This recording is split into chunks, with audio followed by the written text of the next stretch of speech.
We're not covering objects here, we're covering livelihoods. It is really, truly the most destructive tornado this nation has seen in the last 15 years. The trauma is so enormous. Listening to you on this weather before it hit, I knew it was going to be bad. I didn't know it was going to be like this. But that's part of what saved my way.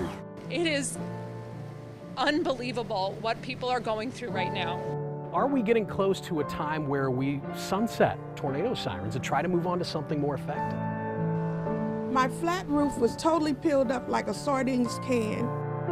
Is it a cliche to say this actually has brought political leaders together? No, it is not a cliche. What I like to see is, how people come together and try to help each other through this.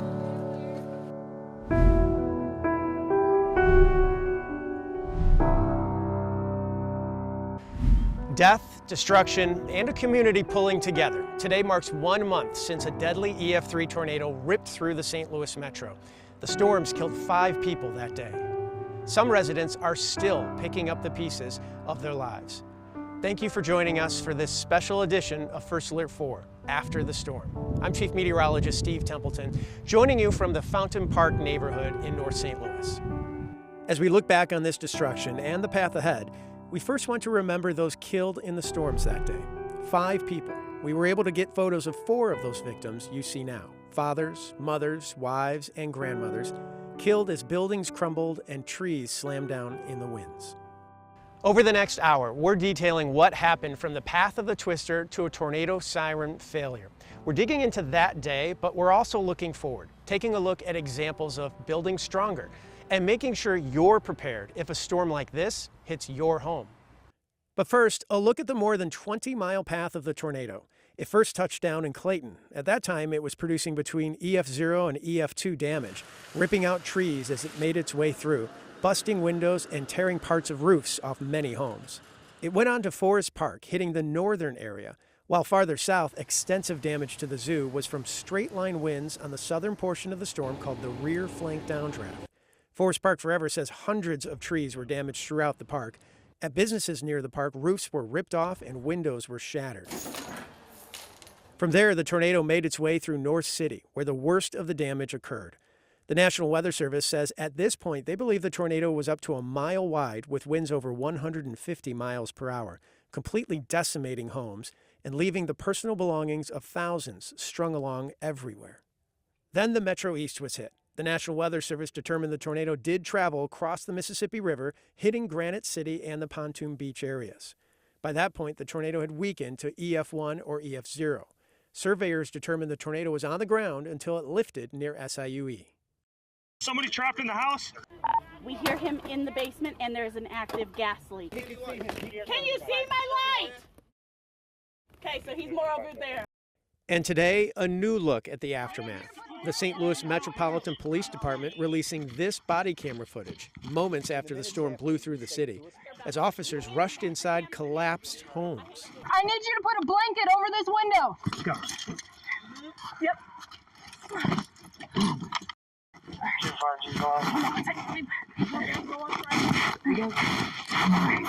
Here we go. 2525. I know you got a lot going on. Myself and 26. We're both gonna grab a leg, okay? You can see more of this footage right now on the First Alert 4 news app and on firstalert4.com. This is the first time that St. Louis City has had fatalities from a tornado in 66 years. And while we know that strong tornadoes like that can tear a roof off a house are rare, they do happen. For instance, just looking at St. Louis City and County, we average 1 EF2 tornado every 9 years. Of course, that's just average, and we had EF2 tornadoes in St. Louis County on March 14th. But the higher end tornadoes are even more rare. St. Louis City and County combined to average 1 EF3, like May 16th's tornado, once every 20 years. And an EF4 tornado, like the Good Friday tornado, once every 22 years. So while not common, we do know violent tornadoes happen. And we don't want you scared, we want you prepared. So here's what you can do. Be weather aware. Have multiple ways to get the warnings, and have a plan. We'll talk more about what it means to be weather aware in just a few moments. But first, a look at how the destruction has brought neighbors together. Our Nathan Vickers spoke with those still in need of help and the volunteers who continue to step up. For hundreds of people in the tornado's path, you can see the opening at the rooftop. It's been difficult to know where to begin. Too damn old to fall off of it. Bruce Tolliver placed his roof in the hands of a stranger. We don't personally know each other. It's just a blessing to have it. For Jake Wheeler, Trial and error. Securing a roof is less about technique. Now we're trying to create this thing, an avenue to drip off the end. And more about answering a call. We're not covering objects here, we're covering livelihoods.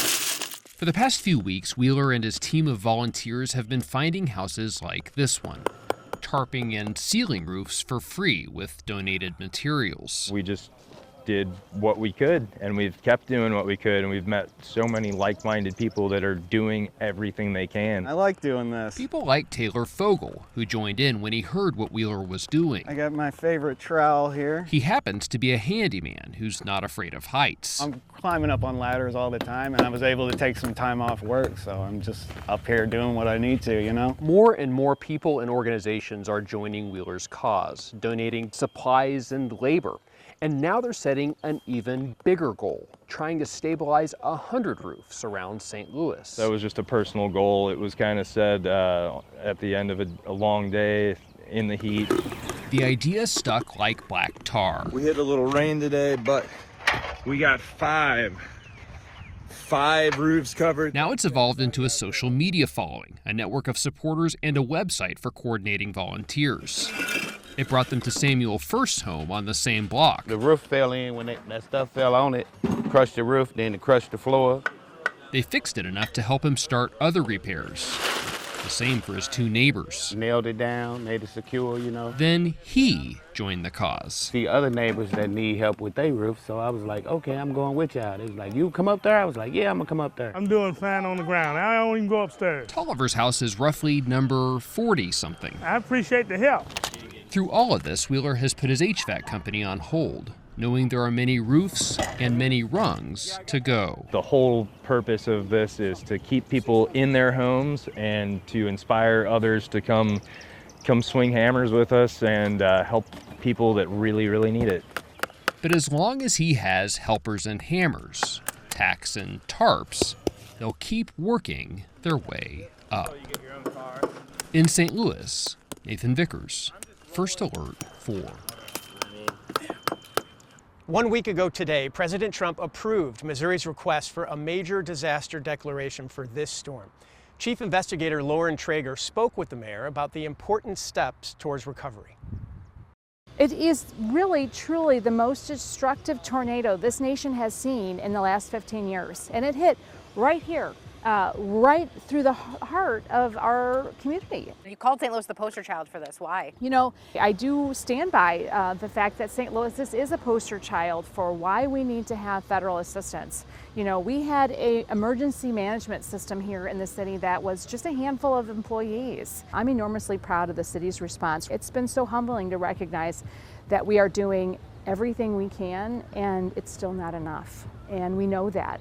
The trauma is so enormous. Having FEMA present to start the individual assistance is huge, and we are so grateful to have that. But even still, there's going to be months, years ahead that are going to be tough to rebuild. I noticed you haven't disparaged or even said the president by name. Is that intentional? No, we have thanked President Trump for signing off on that declaration.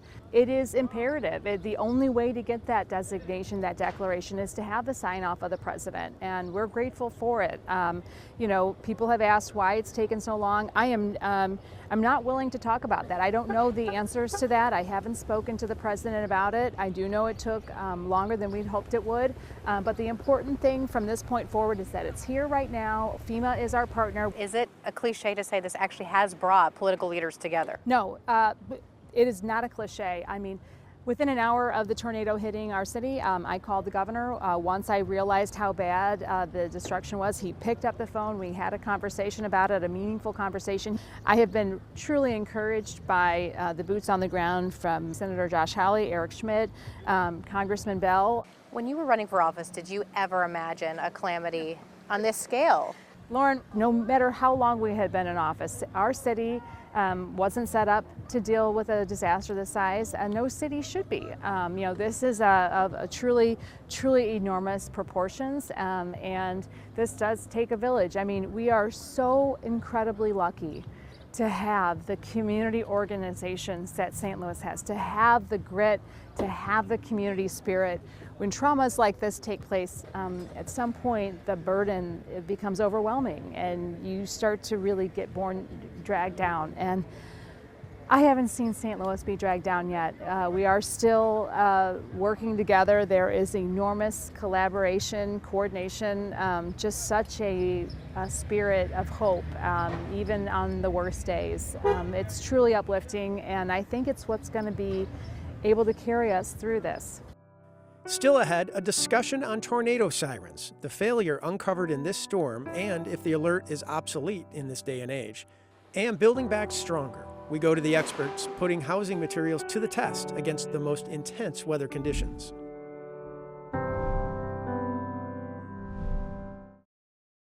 I have been shocked, and I remain shocked, and frankly a bit horrified by the issues in the system. We have systemic failure across so many systems here. In the aftermath of the storm, glaring issues were revealed when the city's storm sirens failed to go off. It launched an investigation revealing no one pushed the button to sound the alarms. The issue raises a lot of questions.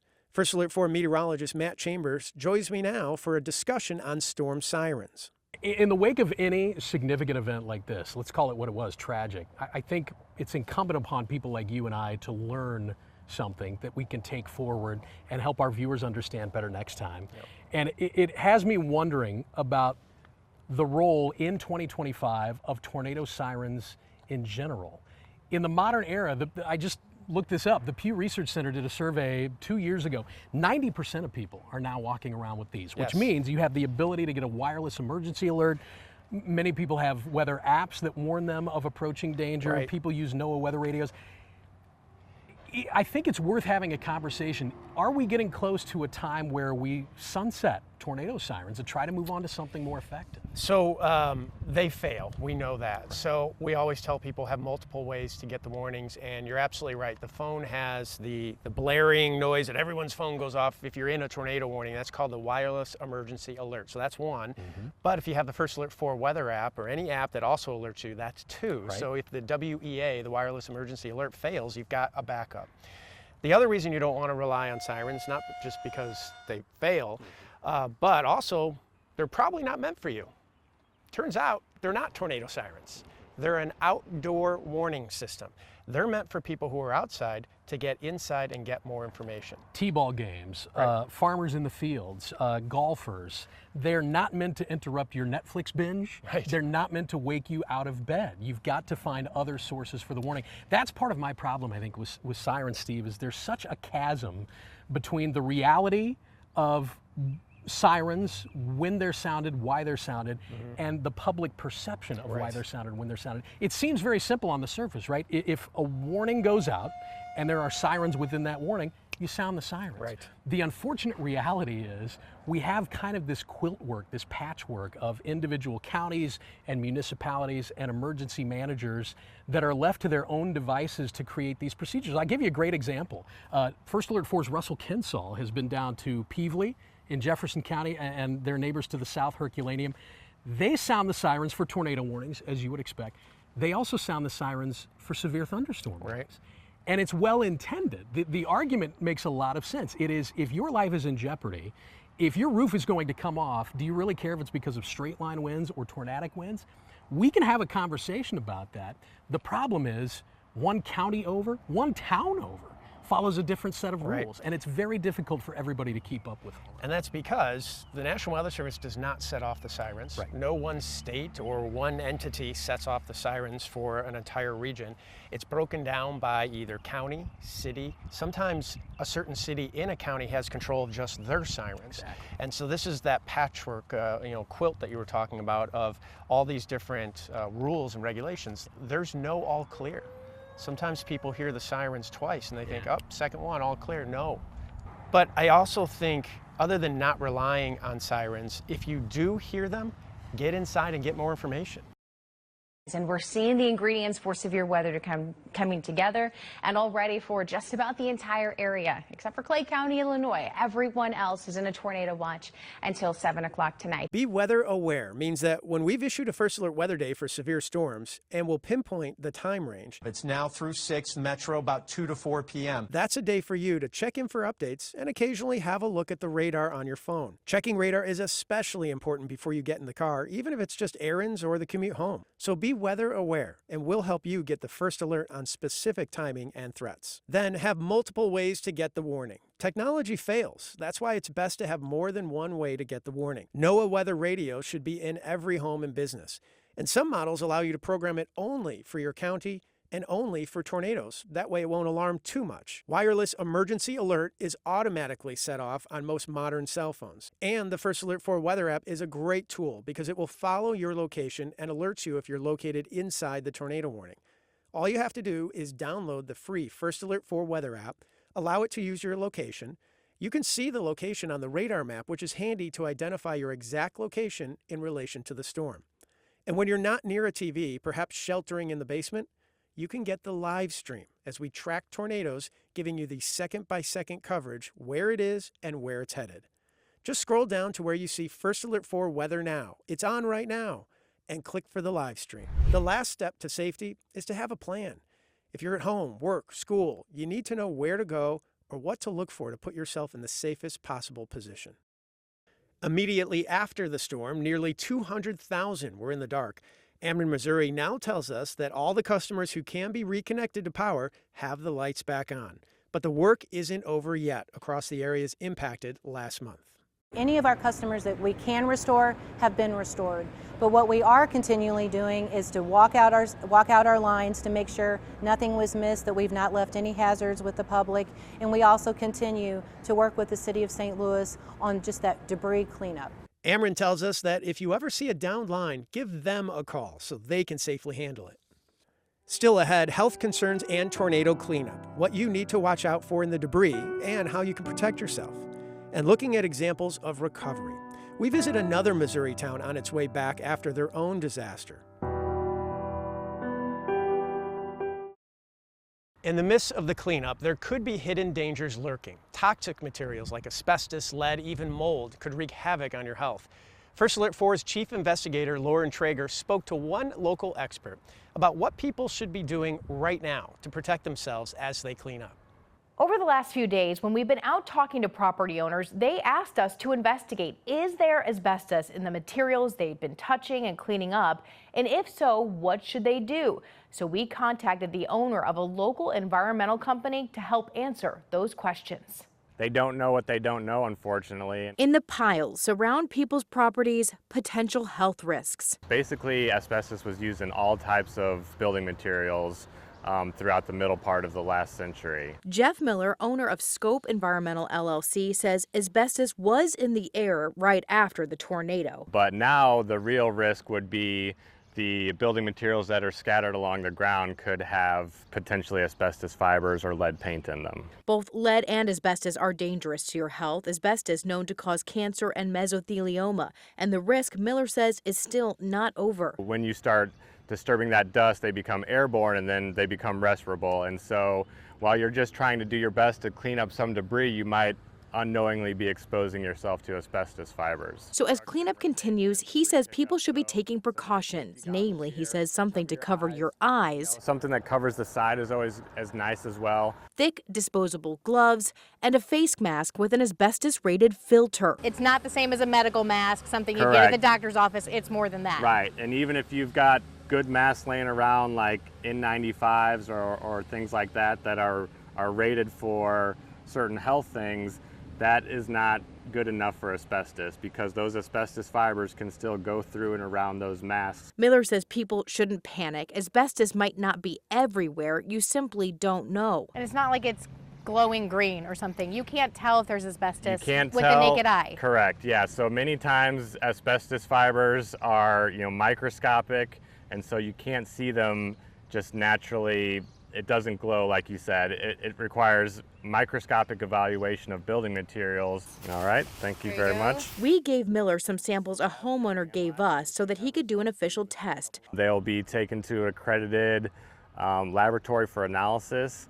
The analysis usually will take a couple days, and then a report will be generated that says whether or not the material does in fact contain asbestos. Meanwhile, he says, as people pick up the pieces, they should still put their health first. Just try to reduce the risk of exposure to yourself and to others. Now, Miller recommends protecting your clothes too with disposable coveralls or like a painter suit, that sort of thing. He also suggests if you're having trouble finding thick latex gloves, just head over to a local dollar store. We found these work gloves at a store. You could pick up several pairs and then simply throw them away when you're done. We also found safety goggles there as well.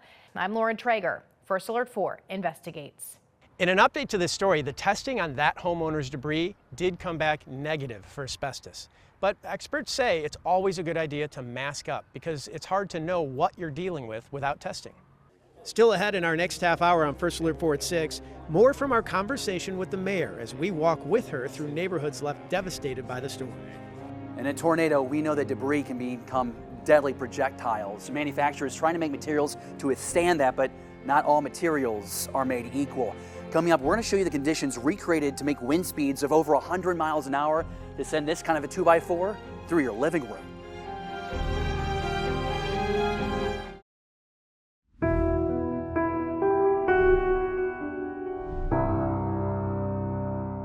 Welcome back for this special edition of First Alert 4 After the Storm, marking 1 month since the devastating tornado struck St. Louis. I'm First Alert 4 Chief Meteorologist Steve Templeton. We're in the Fountain Park neighborhood, one of the hardest hit areas that day. And as this community recovers, we're looking to other areas that have rebuilt in the wake of a disaster, including Jefferson City. It was 6 years ago the Missouri capital was struck by an EF3 tornado, the same strength as the storm that hit here in St. Louis. First Alert 4 meteorologist Leah Hill visited the area to see what it takes to recover. For those impacted on May 16th, the road may seem endless, but I wanted to answer that question. So I traveled to Jefferson City, where they got hit by an EF3 tornado in 2019 to help answer that question. There's another one coming down. It's an experience. I don't want to do it again. It was just after 11 p.m., May 22nd, 2019. Kelly Schwartz and her mom, Barb, were in their Jefferson City apartment. Well, I was about to take my dog out to go potty, and then my dog didn't want to go potty. The hesitation saving her life. All hit about 4 minutes later. Do you ever think about what would happen? I would have been gone. The EF3 tornado tore through the apartment complex. 8 buildings took a direct hit. Pay attention to the sirens, take cover, hold shield over your head, and pray to God that you're going to be safe. Some residents were displaced for months. It took years to repair all the damage. Today, empty lots still mark where the worst hit buildings once stood. They took them down, and I'm glad because you don't have to look at it. The tornado didn't stop there. It headed straight for the heart of Jefferson City, missing the capital by just half a mile. It crossed the Missouri River before finally lifting, debunking the myths that tornadoes don't hit cities or cross rivers. Tornado go where it wants to go. Bill Farr was the Cole County emergency manager when the tornado hit. He said it took months to clear the debris. You can see every day somebody's in there with construction equipment, skid steers and backhoes and cleaning stuff up, and knowing that's what they got to do to make it right. In the year following the tornado, Farr said people began to rebuild. Insurance claims were coming in for those without insurance. Help came from FEMA, the Small Business Administration, and nonprofits. People really stepped forward and fixed their homes up and got them back to livable and very nice looking. Some buildings weren't worth saving. Scars from the tornado are still visible by empty lots where there used to be homes and buildings. Some of that will never be rebuilt, but I got to hand it to the people that really came out and worked themselves and built their own homes back up and had that sense of need to get that done. Jeff City has come a long way in 6 years, a testament to resilience and support from communities and volunteers. Volunteer like that, just have it in their heart to help other people, and it will continue as long as the people want it and they see the need. The people will be there to help them. One city recovered, And like deja vu, we're in a tornado! Another hit, the St. Louis tornado, proving again that cities aren't immune from twisters. People want to start to see the light at the end of the tunnel. The reality is we're just entering the tunnel, and it's going to take a while until we can see that light. In response to the tornado, the St. Louis Community Organizations Active in Disasters, or COAD, has mobilized local groups to provide aid.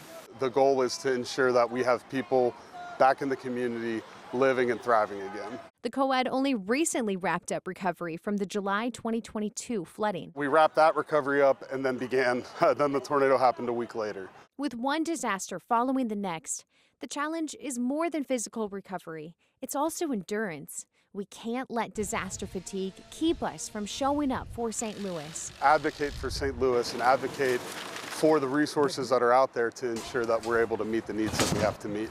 Recover and rebuild. We'll be stronger for it. The main vision is to have the entire St. Louis united. We can't do it if everything is being done the correct and the right way, in a fair way. The community's response and coming together says a lot about the strength of St. Louis and about who we are as a community and as a people, and I think it says a lot for how the recovery is going to go. The main lesson I learned in Jefferson City was that recovery takes time, not just in the months to come, but in the years following a disaster. In order to rebuild here in St. Louis, we need that time, we need that patience, and the willpower to push forward, even when the end of that long road seems so far away. In St. Louis, Leah Hill, First Alert 4. Overall, this storm season has been extremely busy and destructive. Just in the last 4 months, we've had 39 tornadoes in our coverage area. To put that in perspective, we typically average 17 in a year.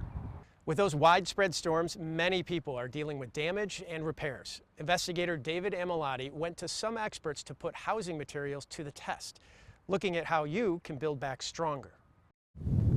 3. This is State Farm's 60,000 square foot research and innovation lab in Bloomington, Illinois. 1. A place where science, Fire. engineering, and insurance intersect. It's kind of like the Mythbusters of insurance. Leading the way is senior research analyst Doug Dewey. We're doing all kinds of research around roofing, trying to understand how roofing products perform, and to get some insight on what we can do in the future to make better products for our policyholders to have choices to purchase. This research requires ready-to-test hail. They kind of look like something you would put in a cocktail glass. Absolutely. That's like perfect hail. It is. This is a 2-inch hailstone, and that's what I thought we would fire today.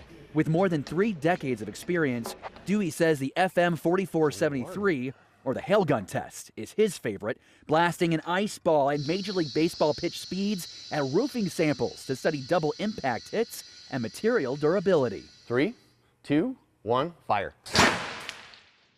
Oh my God. It's always designed to be perpendicular with the sample. And the reason for that is you'll have a slope on a roof, and when the hail falls from the sky, the wind will catch it, drive it right into the side of the roof. So that's the worst case scenario. That's what we're trying to simulate. Doug goes to great heights to study the impacts of gravity by dropping steel bearings to replicate the kinetic energy of free-falling hail. So you're just dropping the ball bearing, hitting the key locations, then you tear the sample apart and you look at the back of the sample and see if there's cracks or tears. One of the larger tests in this lab is testing wind speeds and how it turns debris into potentially deadly projectiles. We are deeply involved in the science of the weather and of the construction methodologies and technologies to get as far down into the weeds of understanding as is possible. That is Research Manager John Way, giving us the green light to see this 2x4 compressed air cannon up close to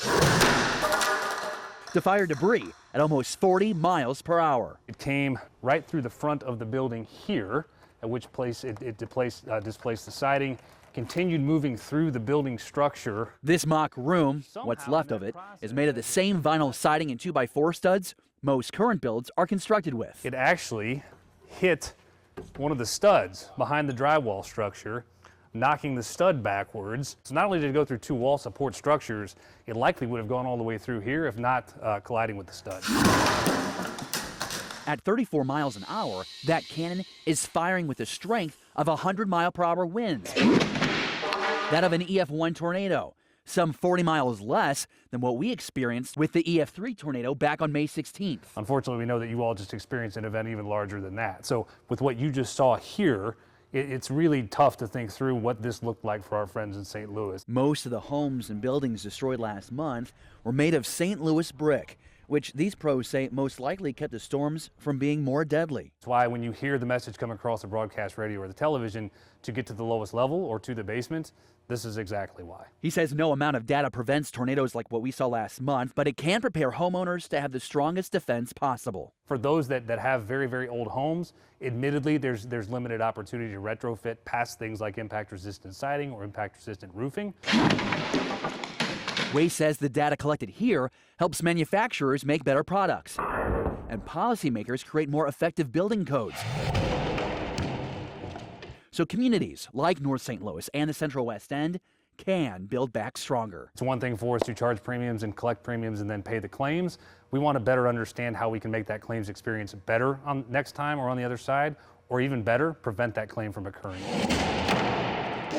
State Farm says the best way to try and prevent something like this happening in your property is asking your insurance company about opportunities for impact-resistant materials and ask about discounts. You want to find a reliable contractor, and you can ask what materials they use. And that's a big part too, doing your own research. Find out the materials you want and can afford. There's a lot of ways that you can protect yourself, and we have that information for you inside your First Alert 4 News app.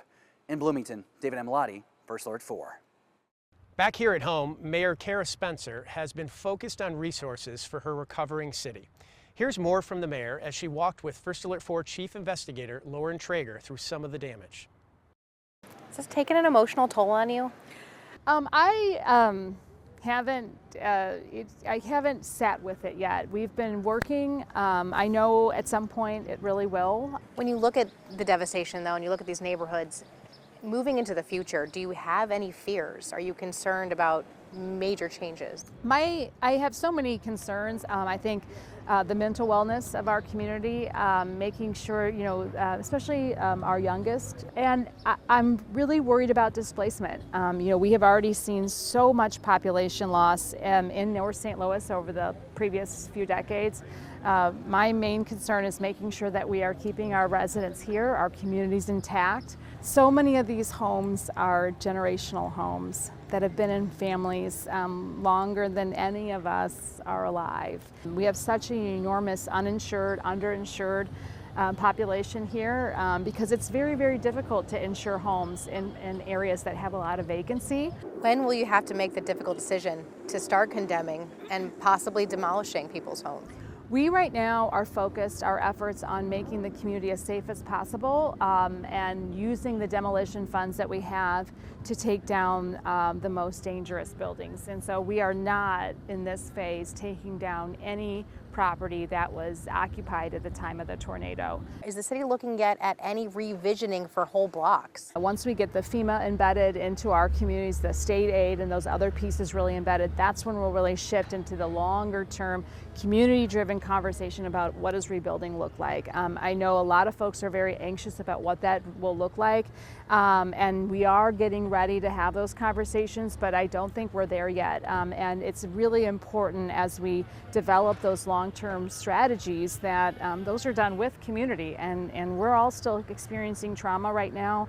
And so I think rather than sort of layering that on immediately, I think we are going to, our plan is to have a longer approach to how we start the rebuild process. A lot of financial decisions, obviously, with these big dollars coming in. Will you be a watchdog for how the taxpayer dollars are being spent? Yes, absolutely. I mean, I take personal responsibility for making sure that we're good stewards of the state funds. And we are going to be very transparent when it comes to those funds, with the RAMS funds, with any city funds that we're applying here. We're going to make sure that that we're good stewards and we're communicating to the public about what we're really doing there. Is there a silver lining potentially to this disaster? It's hard to talk about silver linings because so many people are still experiencing so much trauma. But of course, I do think we should always be looking for ways to take a disaster, take a negative and turn it into a positive. And we'll get there. I think just given the large amount of hope, the resiliency of our communities, we will be able to turn this into some there will be some positive that comes out of this, I have no doubt. Still ahead, the National Weather Service working to keep communities and sports fans safer. The eye-opening experience that had them working with the Cardinals. Plus, restaurants slammed by the May storm now welcoming back customers, the impact local businesses are feeling in the aftermath. We can't stress enough how important it is to plan ahead for severe weather. That way, when it happens, you'll be ready. It's something many companies in the metro have taken seriously, including the Cardinals and Busch Stadium. It was after this storm in July of 2006 where you can see on this footage a strong storm rip through the area, sending hot dog carts careening down concourses. The Cardinals chose to take part in the National Weather Service's Storm Ready program. The program helps companies and communities develop plans for all types of extreme weather. That was really kind of an eye-opener of things that we could do with some of these private venues to get them more prepared for this weather. So we worked really closely with Busch Stadium just to help them with their protocols, to help them with their alerting of the folks at the stadium, to make sure that they had places to put them and keep them safer. There are now dozens of storm-ready communities in the region. One of the latest to take part in the program is Mizzou. Some businesses hit by the storm have started to reopen their doors to customers. Earlier this month, Florentine, Esca, and Nixta in the Del Mar Makers District have welcomed customers back. The chef and owner of those spots, Ben Paremba, has 2 other restaurants in the area that collapsed in the storm. He estimates losing $1 million between revenue and damage. Small business, very, very small margins. So any blow like this, any interruption and disruption in daily activity, in daily operation is huge.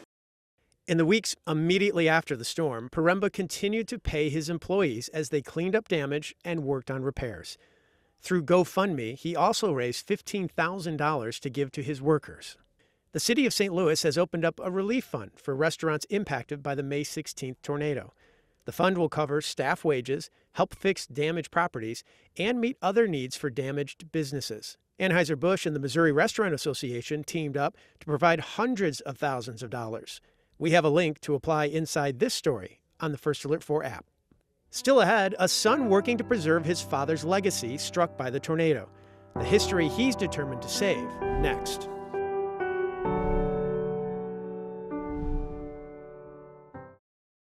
The son of a blues music icon in St. Louis is working to keep his father's legacy alive, despite losing his home in the May 16th storms.